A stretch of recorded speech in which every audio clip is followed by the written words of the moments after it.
Hello, I'm Spoons, co-host of the Vintage Rebellion podcast and creator of VintageStarWarsDiecast.uk.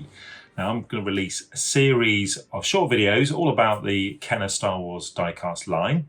This came about from an idea that we were discussing on the Vintage Rebellion podcast recently. There's a load of information out there, including on my website, on Facebook, on other people's websites. Loads of information that if we stop paying our subscriptions or Facebook disappears, all that information goes. Now, one place where information seems to be there for a long time is YouTube. So a series of these videos, the information on my website will be out there on YouTube for anyone to look at any time. So first up, my talk about diecast Star Wars spaceships is the Landspeeder. Here we go.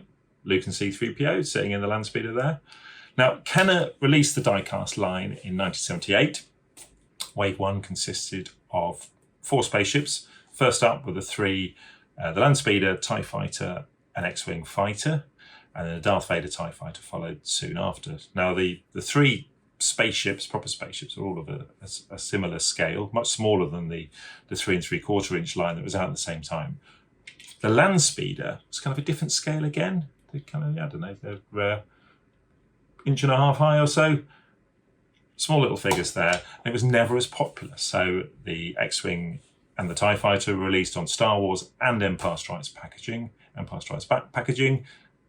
Landspeeder was just out on the Star Wars packaging. Kenner decided it was an unpopular ship. We're not going to carry on making it, which is a big shame. I love it.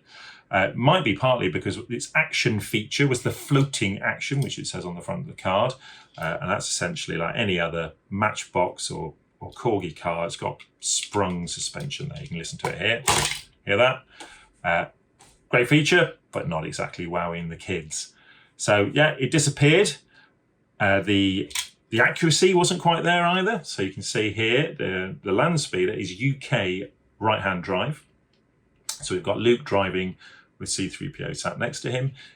In Star Wars the film, episode 4, the only time we see the Landspeeder is the hunt for R2, where C-3PO is driving, so he's on the right-hand side. Or when they drive into Mos Eisley to sell the Landspeeder, when they're looking for a flight out to find Princess Leia, and Ben Kenobi's driving on the right, that side. So Kenner got that bit wrong, which might explain the first of many errors that Kenner made rushing out the Star Wars line to satisfy that demand. What I really like about the diecast line, actually. So the first mistake is on the 12A car back here. I hope you can see that. You can see at the bottom, we've got these 2 images. The top image has got the Luke and C-3PO as they appear in the ship, but the bottom image has been reversed. So Luke's sitting on the left-hand side, where he would be if it was a US left-hand drive.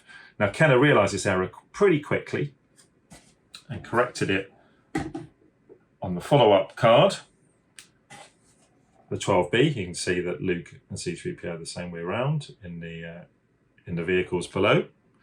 On the back, it's still a 12 back card like the other one. I'll do a full detailed run through all the different card backs at a later date.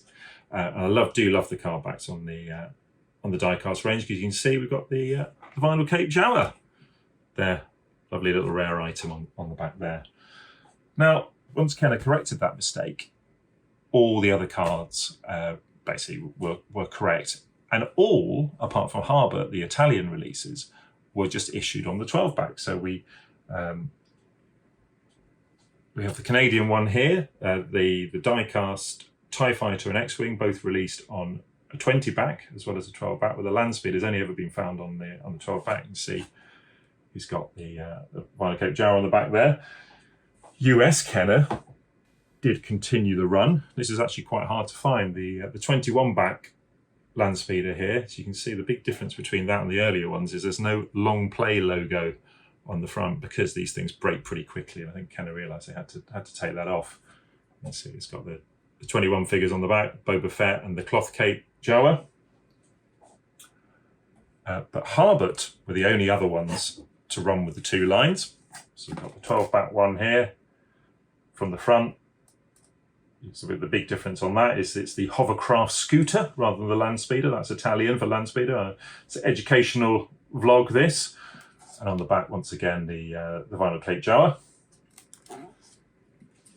And then exactly the same card front. There's no difference between that and the 12 back, so it's impossible to tell if you're just seeing a picture on the front. You can see on the back, we've got the 21 figures and the full range of die-cast ships, which I'll talk about at a later date. The lovely prototype Millennium Falcon, Imperial Cruiser, and Y-Wing there as well. They're lovely items. I wish I knew where they were. But otherwise, the other lines, we've got Takara in Japan, with, I assume, Landspeeder written in Japanese there. But once again, 12 figures on the back, Final Cape Jawa. But there is another difference on these. You can see the lightsaber at the bottom is red. So yeah, don't know why Japan decided to make their lightsabers red rather than yellow, which is on all the others. And then a personal fave and quite a rare item. This one's a reseal. I think finding a seal one of these like hen's teeth, but it's the Clipper. So this was released in the Netherlands, or the Benelux region. So it's a Clipper card, but they were also imported into France. So this one's got Meccano import sticker at the top there. So a lovely card, a bit of water damage on the back there, but you can see it's the same back. And unlike the Japanese, we've got the yellow lightsaber at the bottom. There is also a Toll Toys one from Australia. Unfortunately, I don't own one of those. On the lookout. And for those of us in the UK, this is what we would have got.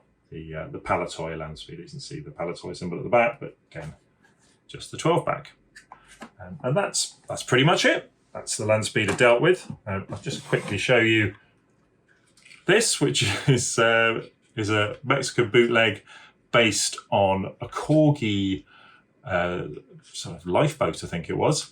But you can see, we're going back to the start, who's driving it.